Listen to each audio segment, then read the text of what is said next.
আমার নাম কেলভিন এবং আমি একজন প্রহরী।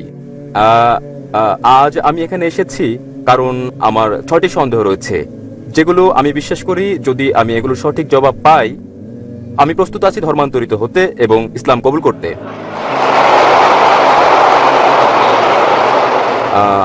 আমার প্রথম প্রশ্ন দিয়ে শুরু করি, তা হচ্ছে আমি কিভাবে জানবো ইসলাম হচ্ছে সঠিক পথ ইবাদতের? এবং আমি এই প্রশ্নের পর আমি দ্বিতীয় প্রশ্ন করব, যা হচ্ছে এরকম, আমি কিভাবে জানবো যে বাণী প্রচার করছি তা ঈশ্বরের কাছে যাচ্ছে? ওকে, আমার তৃতীয় প্রশ্ন হচ্ছে, যখন থেকে আমি ডক্টর জাকির নায়েকের কথা শুনছি, আপনি আগেই বলেছেন এবং আপনি প্রচার করেছেন কোনো পথ নেই জান্নাতে যাওয়ার মুসাকে দেয়া নির্দেশনা কঠোরভাবে মেনে চলা ছাড়া। বর্তমান বিশ্বে মিডিয়ার সঙ্গে চ্যালেঞ্জ রয়েছে, আমাদের জীবনে যা আসে তা সবটাই আপনি জানেন। বর্তমান দিনে কিভাবে আমরা এই নিয়ম মেনে চলি এবং ঈশ্বর কি আপনাকে ক্ষমা করবেন যদি আপনি বারংবার ভুল করেন ও ক্ষমা চান? ভাই দুভাগে প্রশ্ন করতে চান, তিনটি 6টি প্রশ্ন করতে চান। প্রথম 3টি প্রশ্ন ভাই করে ফেলেছেন।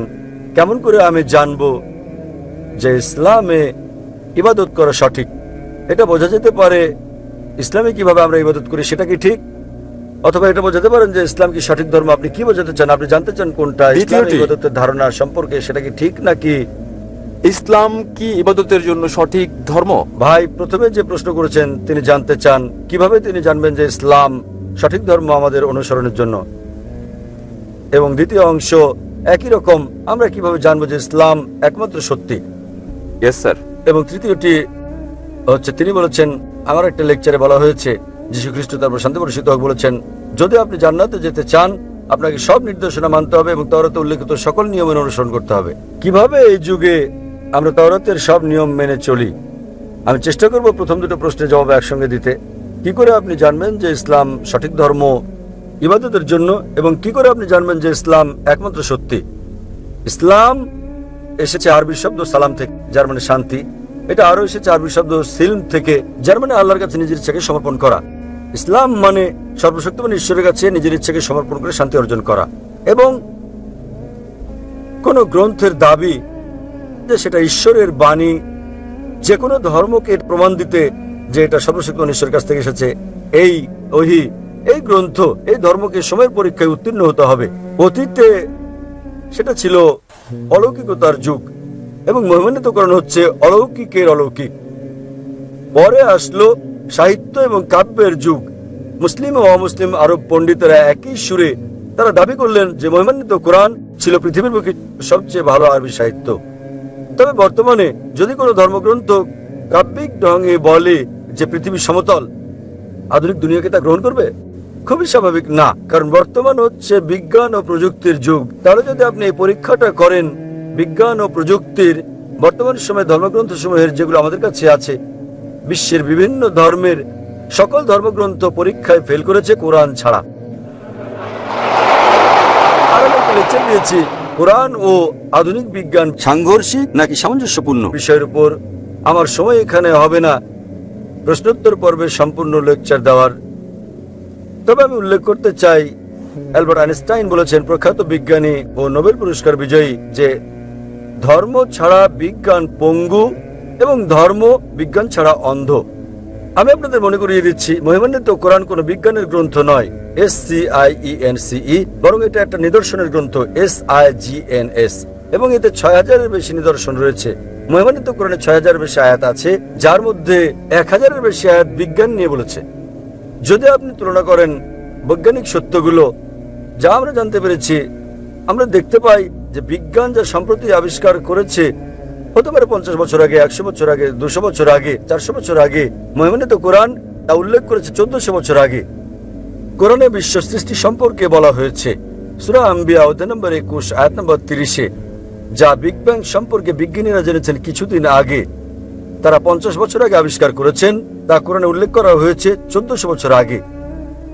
আমরা জেনেছি যে পৃথিবী বর্তুলাকার, যখন 1577 সালে স্যার ফ্রান্সিস ড্রেক জাহাজে করে পৃথিবী ভ্রমণ করেন।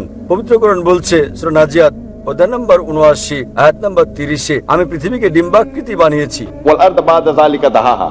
উট পাখির ডিমের কথা বলা হয়েছে এবং আমরা জানি উট পাখির ডিম্বাকৃতি হয়। আমরা আগে ভাবতাম যে চাঁদের আলো তার নিজস্ব আলো। সম্প্রতি জানতে পেরেছি 100 বছর আগে, 200 বছর আগে, 300 বছর আগে যে চাঁদের আলো প্রতিফলিত আলো তার নিজস্ব আলো নয়। এ কথা কোরআনে উল্লেখ করা হয়েছে 1400 বছর আগে সূরা ফুরকান অধ্যায় নম্বর 25 আয়াত নম্বর 61-তে। তাহলে কে সব তথ্য কোরআনে উল্লেখ করতে পারেন যা আমরা সম্প্রতি জানতে পেরেছি? আগে যখন আমি পড়তাম স্কুলে, আমি শিখেছিলাম যে সূর্য ঘুরে কিন্তু আবর্তিত হয় না এর নিজ অক্ষে। কোরআনে উল্লেখ আছে সূরা আম্বিয়া অধ্যায় 21 আয়াত নম্বর 33, সূর্য ঘোরার পাশাপাশি নিজ অক্ষে আবর্তনও করে। আজ বিজ্ঞান জানতে পেরেছে যে সূর্য ঘোরে, এছাড়াও নিজ অক্ষে আবর্তন করে, যা কোরআনে উল্লেখ করা হয়েছে 1400 বছর আগে। এভাবে কোরআনে বলা হয়েছে উদ্ভিদ সম্পর্কে, জীব সম্পর্কে, প্রাণী সম্পর্কে, ভ্রূণবিদ্যা সম্পর্কে, জিন সম্পর্কে। এসব আমরা সম্প্রতি জেনেছি বিজ্ঞানে 50 বছর আগে, 100 বছর আগে, 300 বছর আগে, 500 বছর আগে। তাই যদি আপনি আজ বিজ্ঞানের এই পরীক্ষা চালান সকল ধর্মগ্রন্থের উপর, কেবল যে ধর্মগ্রন্থটি এতে উত্তীর্ণ হবে সেটি হচ্ছে পবিত্র কোরআন। আজও বিজ্ঞান এতটা অগ্রসর হতে পারেনি যে তারা সবকিছু জেনে ফেলেছে। তাই আমি লোকজনকে বলি, যদি আপনারা কোরআনকে বিশ্লেষণ করেন, আমরা জানতে পারি প্রায় 80% যা কোরআনে বিজ্ঞান সম্পর্কে বলা হয়েছে, আজ বিজ্ঞান নিশ্চিত করেছে যে এটা পুরোপুরি সঠিক।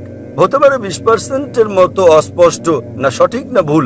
তাই আমার যুক্তি বলছে যখন 80% পুরোপুরি সঠিক, বাকি 20%ও ইনশাল্লাহ সঠিক হবে। তাই এটা একটা যৌক্তিক বিশ্বাস। কোরআনে এরকম একটা তো নেই যেটা বৈজ্ঞানিক গবেষণায় ভুল প্রমাণিত হয়েছে। কোন হাইপোথিসিস থাকতে পারে যা কোরআনের সঙ্গে সঙ্গতিপূর্ণ নয়, কিন্তু কোরআনে এরকম একটা এত নেই যা কোনো বৈজ্ঞানিক গবেষণায় ভুল প্রমাণিত হয়েছে।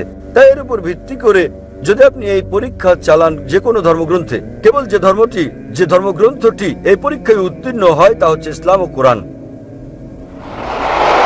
আমি প্রস্তুতি করতে শুরু করেছিলাম কোরআনের একটা আয়াত পাঠ করে সূরা ইসরা থেকে অধ্যায় নম্বর 17 আয়াত 81, যাতে বলা হয়েছে, বলো সত্য এসে গেছে এবং মিথ্যা বিলুপ্ত হয়ে গেছে। আসলে মিথ্যা তার প্রকৃতিগত কারণে বিলুপ্ত হবে। তাহলে আপনি পরীক্ষা চালালে কেবল যে ধর্মটি পরীক্ষায় উত্তীর্ণ হয়, একমাত্র সত্য ধর্ম যা বিকৃত নয়। সেজন্য উইলিয়াম মুর বলেন, কেবল যে ধর্মগ্রন্থ, তিনি বলেছিলেন 200 বছর আগে ইসলামের সমালোচক হিসেবে, কেবল যে ধর্মগ্রন্থটি যেটি বিকৃত করা হয়নি এবং যেটি বিশুদ্ধতা রক্ষা করেছে 1400 বছর ধরে, সেটি হচ্ছে পবিত্র কোরআন। তাই এইসব তথ্যের উপর ভিত্তি করে কেবল যে ধর্মের কথা আমরা ভাবতে পারি, আমরা বুঝতে পারি এবং বিশ্বাস করতে পারি যা সত্য এবং সঠিক, সেটা কোরআন। আপনার তৃতীয় প্রশ্ন নিয়ে বলি যে আমি আমার লেকচারে বলেছি যীশু খ্রিস্ট তারপর শান্তি পরিষদক বলেছেন যে আপনাদের ওল্ড টেস্টামেন্টের হিতোপদেশ অনুসরণ করতে হবে। আমি বাইবেলের উদ্ধৃতি দিয়েছি গসপেল অফ ম্যাথিউ অধ্যায় নম্বর 5 অনুচ্ছেদ নম্বর 17 থেকে 20, যেখানে যীশু খ্রিস্ট তারপর শান্তি পরিষদক বলেছেন যে যতক্ষণ পর্যন্ত তোমার ন্যায়পরায়ণতা ধর্মগুরু ও ফরিসীদের ন্যায়পরায়ণতাকে অতিক্রম না করে, কোনোভাবে কোনো উপায়ে তুমি স্বর্গরাজ্যে যেতে পারবে না। তাই আপনাকে ভালো খ্রিস্টান হতে হলে যীশু খ্রিস্টের তার উপর শান্তি পরিষদ হোক সময়, যদি আপনি স্বর্গে যেতে চান, আপনাকে ওল্ড টেস্টামেন্টের সব হিতোপদেশগুলো মেনে চলতে হবে। আপনি পারবেন না বিন্দু বিসর্গ হেরফের করতে। যদি তা করেন তাহলে আপনাকে স্বর্গের রাজ্যে ডাকা হবে না। তাহলে বাইবেলের এই অনুচ্ছেদের উপর ভিত্তি করে গসপেল অফ ম্যাথিউ অধ্যায় নম্বর 5 অনুচ্ছেদ 17 থেকে 20 আপনাকে মানতে হবে প্রতিটি আইন ওল্ড টেস্টামেন্টের। এবং আপনার প্রশ্নটা ছিল খুবই ভালো এবং অত্যন্ত যৌক্তিক। কিভাবে আমরা এই যুগে মানব ওল্ড টেস্টামেন্টের সবকিছু, যা খুবই কঠিন। আমি একমত আপনার সঙ্গে।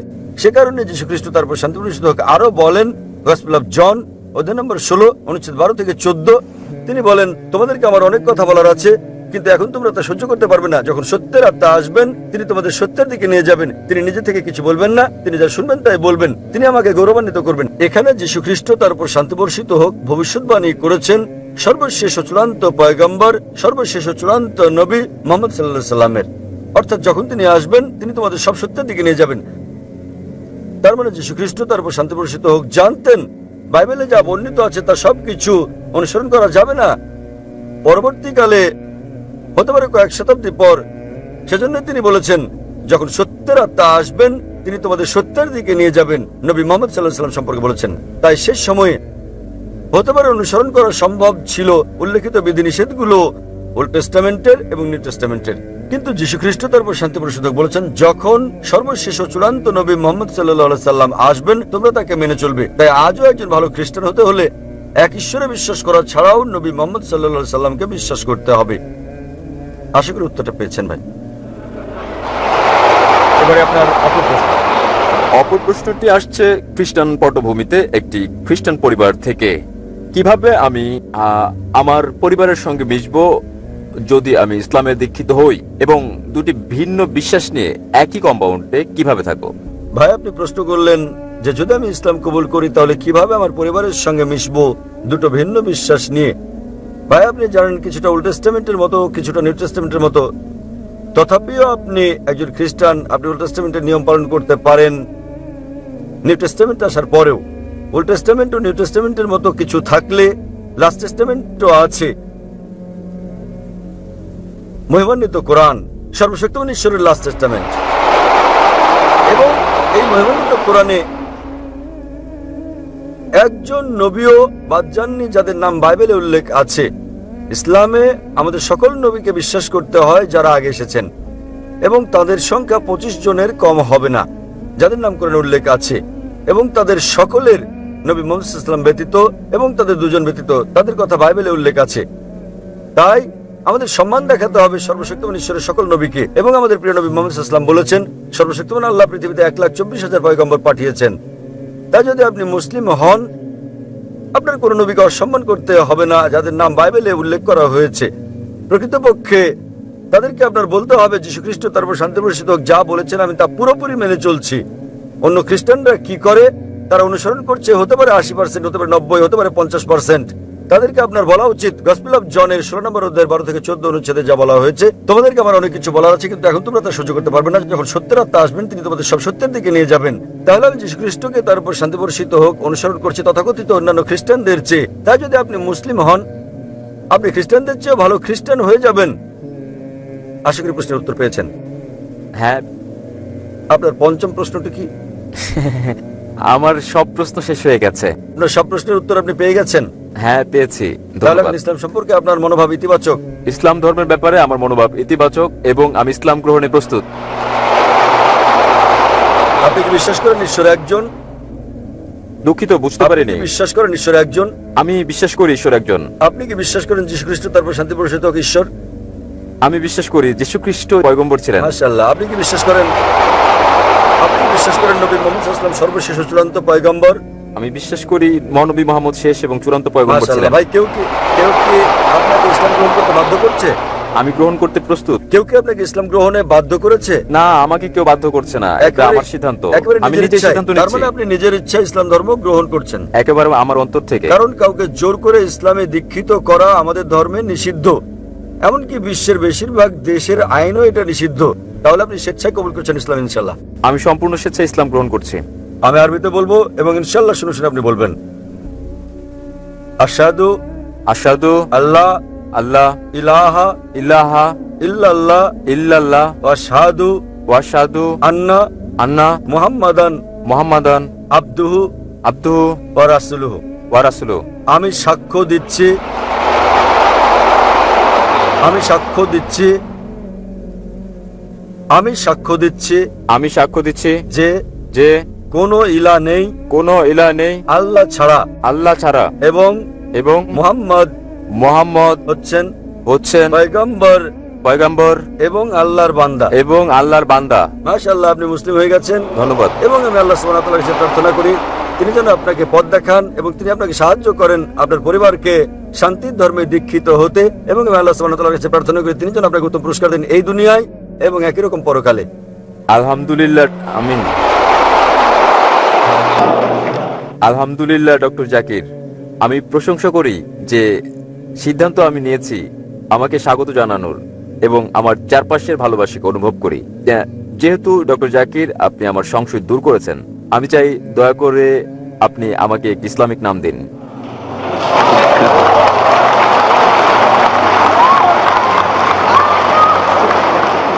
আপনি ইসলাম গ্রহণ করেছেন, আপনি চান আপনাকে একটা ইসলামী নাম দেই।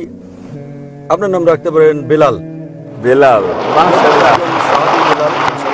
আপনি নিজেকে বেলাল নামে পরিচয় দিতে পারেন এবং আমি আল্লাহর কাছে দোয়া করি তিনি যেন আপনাকে আরো পথ নির্দেশ দেন এবং দুনিয়া ও আখিরাতে উত্তম পুরস্কার দেন এবং ইনশাআল্লাহ আপনাকে জান্নাত দান করেন। আপনি